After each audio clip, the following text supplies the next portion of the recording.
الحمدللہ رب العالمین والصلاة والسلام علی خاتم النبیین اما بعد فاعوذ باللہ من الشیطان الرجیم بسم اللہ الرحمن الرحیم۔ پڑھیے الصلاة والسلام علیک یا رسول اللہ وعلی آلک واصحابک یا حبیب اللہ۔ الصلاة والسلام علیک یا نبی اللہ وعلی آلک واصحابک یا نور اللہ۔ درود پاک پڑھنے کے بے شمار فضائل و برکات ہیں۔ کاروباری حضرات بعض اوقات اس طرح کے وظائف پوچھتے ہیں کہ کوئی ایسا وظیفہ بتائیں جس میں کاروبار میں برکت بھی ہو، ناگہانی آفتوں مصیبتوں سے ہم محفوظ ہو جائیں، ہماری کوئی پروٹیکشن ہو جائے۔ تو میں ایک حدیث پاک آپ کو سنانا چاہتا ہوں۔ میرے آقا علیہ الصلوۃ والسلام فرماتے ہیں، جس کا مضمون ہے کہ جو شخص مصیبتوں اور پریشانیوں میں ہو اسے چاہیے کہ مجھ پر کثرت سے درود پڑھے کہ درود مصیبتوں اور پریشانیوں کو لے جاتا ہے۔ یعنی اگر کسی بھی تکلیف میں ہیں، اگر آپ چاہتے ہیں کہ وہ تکلیف، چاہے وہ بیماری ہے، چاہے وہ بزنس کی پرابلم ہے، واٹ ایور کلیمٹی اور پرابلم یو ہیو، درود پاک وہ وظیفہ ہے جو مشکلوں کو آسان کرنے والا وظیفہ ہے۔ اچھا، پھر اگر بینیفیشل کی بات کریں، ہم کاروباری لوگ ہیں، ہم ملٹیپلیکیشن آف بزنس کو غور کر رہے ہوتے ہیں کہ یار کدھر سرمایہ لگائیں یا کدھر سے آسانی کے ساتھ جو ہے وہ منافع کمایا جا سکے، تو نبی پاک علیہ الصلوۃ والسلام کی حدیث کا خلاصہ ہے کہ میرے آقا فرماتے ہیں جو ایک بار درود پاک پڑھتا ہے اللہ اس پر اپنی 10 رحمتیں نازل فرماتا ہے، جو 10 بار درود پاک پڑھے اس پر 100 رحمتیں نازل فرماتا ہے، اور فرمایا جو 100 بار درود پاک پڑھے اللہ کریم اس کی دونوں آنکھوں کے درمیان یہ لکھ دیتا ہے، یعنی لکھ دیا جاتا ہے کہ یہ بندہ نفاق اور جہنم کی آگ سے آزاد ہے، اور اسے قیامت کے دن شہیدوں کے ساتھ رکھا جائے گا۔ اب مجھے بتائیں، ہر درود پر ملٹیپلائی بائی 10 رحمتیں۔ اب میں اگر گھر سے نکلتا ہوں، فیکٹری پہ جا رہا ہوں، آفس پہ جا رہا ہوں، اور درود پاک پڑھ کے جا رہا ہوں اور پڑھتا ہوا جا رہا ہوں، تو پروٹیکشن کتنی خوبصورت ہے کہ مجھ پر ہر وقت رحمتیں برس رہی ہیں۔ اور اگر کم از کم 100 بار دن میں درود پاک پڑھ لے تو یہ انعام کیا کم ہے کہ جہنم کی آگ سے بچ جائیں اور قیامت کے دن شہیدوں کے ساتھ حشر ہو جائے۔ تو اللہ مجھے بھی آپ کو بھی فضول کاموں سے بچ کر کثرت سے درود پاک پڑھنے کی توفیق عطا فرمائے۔ آئیے محبت سے درود پاک پڑھ لیں۔ صلو علی الحبیب صلی اللہ تعالی علی محمد صلی اللہ علیہ وسلم۔ بخاری شریف کی حدیث سے میں آج اپنے اس ٹاپک کا آغاز کروں گا۔ جو ٹاپک میں نے چوز کیا ہے، جیسے آپ یہ واقعہ سن لیں گے تو پھر انشاءاللہ مزید ایلوبریٹ کرنا آسان ہو جائے گا۔ اور یہ واقعہ ہے حضرت معرور بن سوید رحمۃ اللہ تعالی علیہ۔ کہتے ہیں ایک مرتبہ مجھے صحابی رسول حضرت ابو ذر غفاری رحمۃ اللہ تعالی علیہ رضی اللہ تعالیٰ عنہ کی زیارت ہوئی، اور میں نے دیکھا کہ آپ کے ساتھ آپ کا ایک غلام ہے، مگر دونوں نے بڑا یونیک لباس پہنا ہے۔ یعنی لباس یہ تھا کہ 2 چادریں پہنتے تھے اس زمانے میں لوگ، جیسے ہم احرام پہنتے، نارملی یہ نارمل لباس بھی ہوتا تھا لوگوں کا۔ تو دیکھا کہ ایک نیچے کی چادر حضرت ابو ذر غفاری نے بڑی قیمتی پہنی ہے، اور جو اوپر چادر پہنی ہے وہ بڑے نارمل سے کپڑے کی پہنی ہے۔ مگر آپ کے ساتھ جو آپ کا غلام تھا، ایگزیکٹلی اس نے بھی ایسا ہی لباس پہنا کہ ایک چادر بڑی قیمتی، ایک چادر بڑی نارمل۔ تو وہ کہتے ہیں، میں نے کہا حضرت یہ آپ کیسا دونوں لباس پہن کے گھوم رہے ہیں؟ آپ آقا ہیں، آپ دونوں چادریں قیمتی پہن لیتے، غلام دونوں نارمل سی چادریں پہن لیتا۔ غلام اور آقا میں فرق بھی ہو جاتا اور پراپرلی ڈریسڈ اپ بھی ہو جاتے آپ۔ پیسے تو آپ نہیں لگائے نا، مطلب خریدا تو آپ نے۔ تو یہ کیسا طریقہ ہے کہ ایک چادر نارمل اور ایک چادر قیمتی؟ تو حضرت ابو ذر غفاری رضی اللہ تعالیٰ نے جو جواب دیا، that is actually my topic of today's speech۔ وہ کہتے ہیں کہ بات یہ ہے کہ جب میں نیا نیا اسلام لایا تھا، اب یہ جو واقعہ میں سنانے جا رہا ہوں نا، اگر اس کو پراپرلی سنے تو رونگٹے کھڑے کر دیتا ہے۔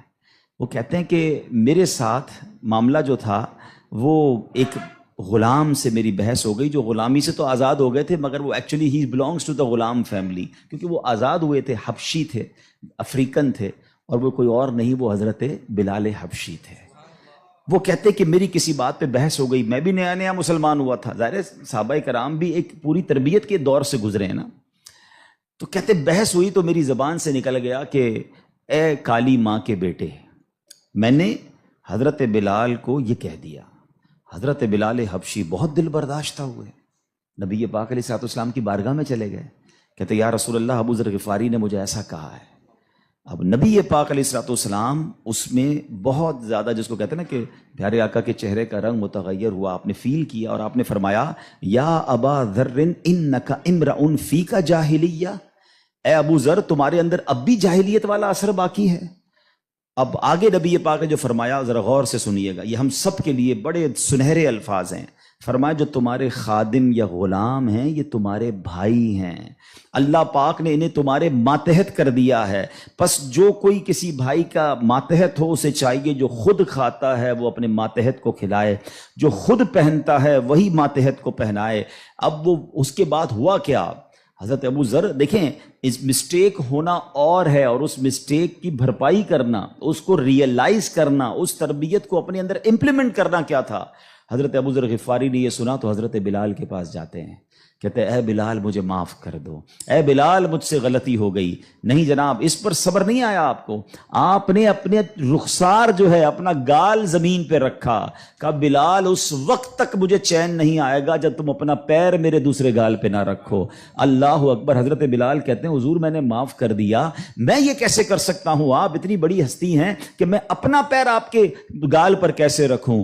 حضرت ابو ذر کو چین نہ آیا اور آپ نے حضرت بلال کے پیر کو اٹھا کر اپنے گال پر رکھا، یعنی معافی بھی مانگی تو تاریخ کی کیسی معافی مانگی۔ اور اس کے بعد کہتے ہیں بس اس کے بعد میں نے سوچ لیا کہ اپنے ہر غلام کے ساتھ، اپنے ہر ماتحت کے ساتھ میں نے یکساں سلوک کرنا ہے، جیسا میں نے لباس پہنا ہے ویسا میں نے اسے لباس پہنایا ہے۔ اب try to understand the difference between those times, اس وقت اور آج کے وقت میں فرق ذرا سمجھیے گا۔ اس زمانے میں غلام ہوتے تھے، غلام باقاعدہ خریدے جاتے تھے، جیسے آپ کی گاڑی ہے، جیسے آپ کی موٹر سائیکل، جیسے آپ کی اور چیزیں جس کے اونر آپ ہیں۔ اس زمانے میں غلام ایکچولی اونرشپ پر ملتے تھے، اب آپ اس کے آقا ہوتے تھے، مگر جو کسی کا آقا ہو اس کی تربیت ایسی کی جا رہی ہے تو مجھے بتائیے آج کا ملازم ہمارا غلام تو نہیں ہے نا؟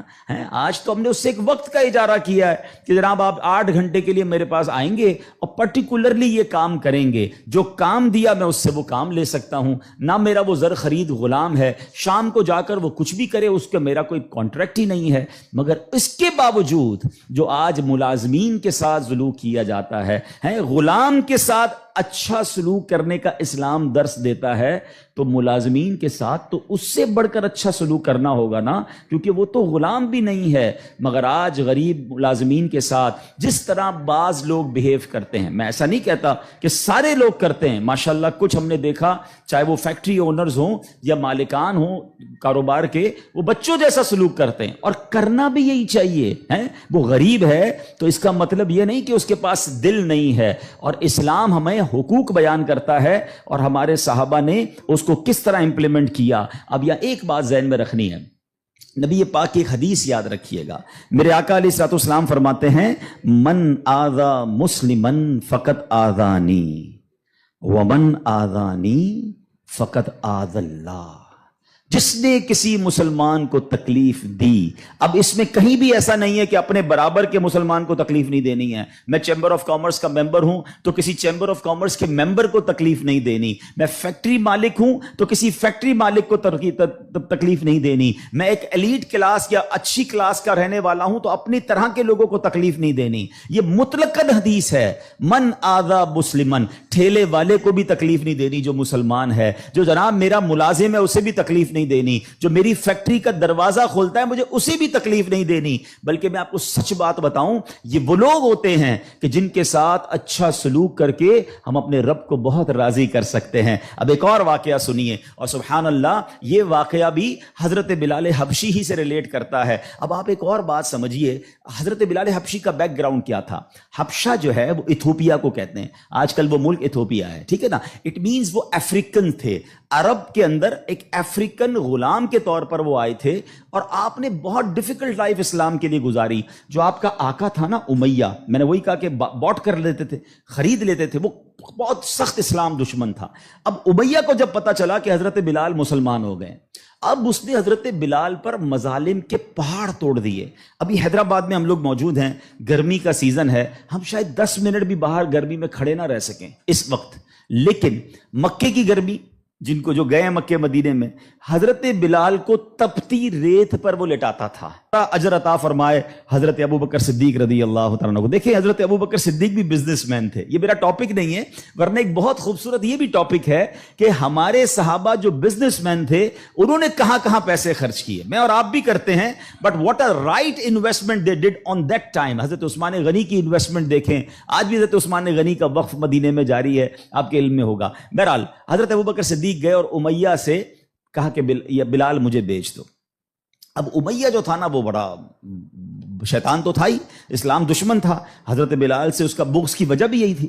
تو اس نے مثال کے طور پہ, اس وقت مارکیٹ ریٹ تھا 500 درہم, میں مثال کے طور پر, اس نے کہا میں 1000 درہم لوں گا. آپ نے کہا ٹھیک ہے. حضرت ابو بکر کہتے ہیں کہ نہیں اب 2000 لوں گا. سودا ڈن ہونے کے بعد کہتا ہے اب 2000 لوں گا. آپ نے کہا اوکے. کہا 3000 لوں گا. آپ نے کہا اوکے. وہ قیمت بڑھاتا گیا, حضرت ابو بکر صدیق اوکے کرتے گئے. اب ایک پرٹیکولر بڑی بگ اماؤنٹ پر حضرت بلال کی ڈیل ہو گئی. امیہ کہتا ہے اے ابو بکر, میں نے تو تمہارے بزنس کے بڑے چرچے سنے تھے, مجھے تو یہ پتا تھا کہ تم جو ہے بڑے جانچ کر بڑی طریقے سے سودا خریدتے ہو, اتنا مہنگا یہ حبشی غلام خرید لیا. حضرت ابو بکر کے تاریخی الفاظ سنے, وہ کہتے ہیں امیہ تمہیں کیا معلوم بلال کی قیمت کیا ہے, تم اس سے زیادہ مانگتے میں اس سے زیادہ تمہیں دیتا.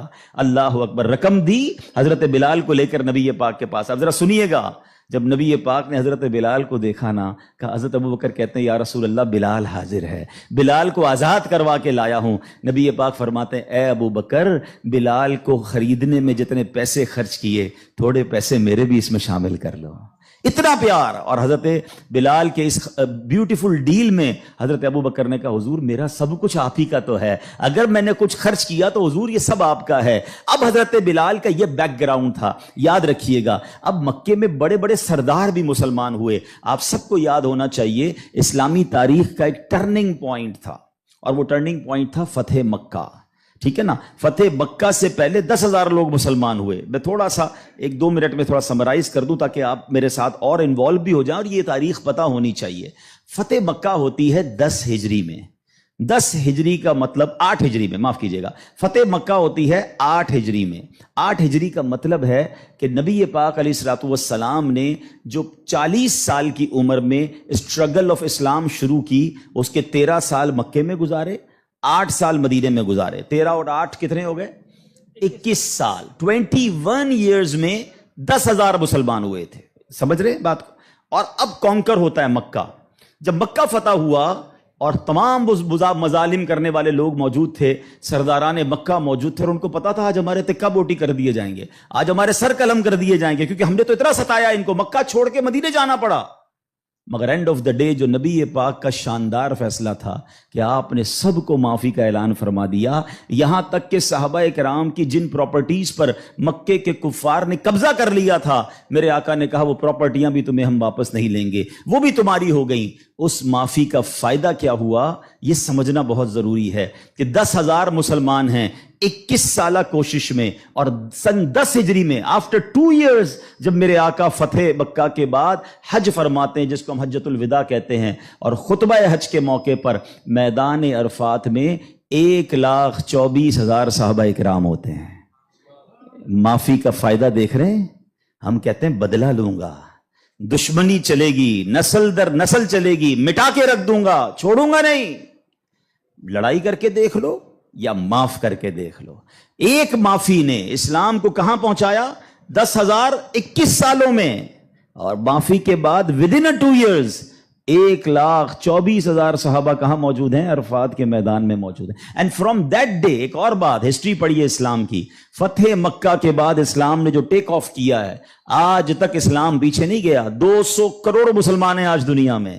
یہ فیضان ہے فتح مکہ کے اس اعلان کا, لا تثریب علیکم اليوم, آج تم سب آزاد ہو, تم سے کوئی سوال نہیں ہوگا. اور اس کے بعد سے اسلام کو جو عروج ملا. لیکن بھائی تربیت کا ٹائم تھا نا, جب یہ فتح مکہ ہو گیا نا, تو پیارے آقا علیہ الصلوۃ والسلام نے اب مکے کی چابی, کعبے کی چابی ملی, اور اب کعبے کی چھت پہ اذان دینی تھی. یعنی ایک طرح سے یہ ایک وکٹری کا اعلان تھا.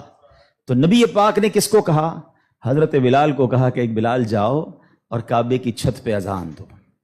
اب جو سرداران مکہ تھے نا، وہ کہتے ہیں یار ہم اتنے بڑے بڑے سردار، اتنی بڑی فیملی سے تعلق رکھنے والے ہیں، اتنا پیسہ ہمارے پاس، اتنے بڑے قبیلے کے سربراہ، اور آج اتنے عظیم موقع پر جو فتح مکہ کے بعد اذان دینے کا موقع، وہ بھی کعبے کی چھت پر، وہ کس کو دیا جا رہا ہے؟ ایک حبشی غلام کو۔ اللہ اکبر! یہ خبر نبی پاک تک پہنچ گئی کہ کچھ لوگ بے چین ہیں، کچھ لوگوں کو یہ برا لگ رہا ہے کہ بلال کو یہ موقع کیوں ملا، ہم بڑے خاندان والے، ہم پیسے والے۔ پیارے آقا علیہ الصلوۃ والسلام نے ان کو بلایا۔ پہلے تو نبی پاک نے سوال کیا کہ کیا آپ لوگ ایسی باتیں کر رہے تھے؟ کہ جی حضور کر رہے تھے۔ اب نبی پاک نے کیا فرمایا؟ نبی پاک کی گفتگو سے پہلے قرآن کی آیت نازل ہوتی ہے اور رہتی دنیا کے لیے ایک اصول بیان ہو گیا۔ اب یہ اصول مجھے اور آپ کو یاد رکھنا ہے۔ اللہ کریم قرآن میں ارشاد فرماتا انا اکرمکم عند اللہ اتقاکم، فرمایا بے شک اللہ کے یہاں تم میں زیادہ عزت والا وہ ہے جو تم میں زیادہ پرہیزگار ہے۔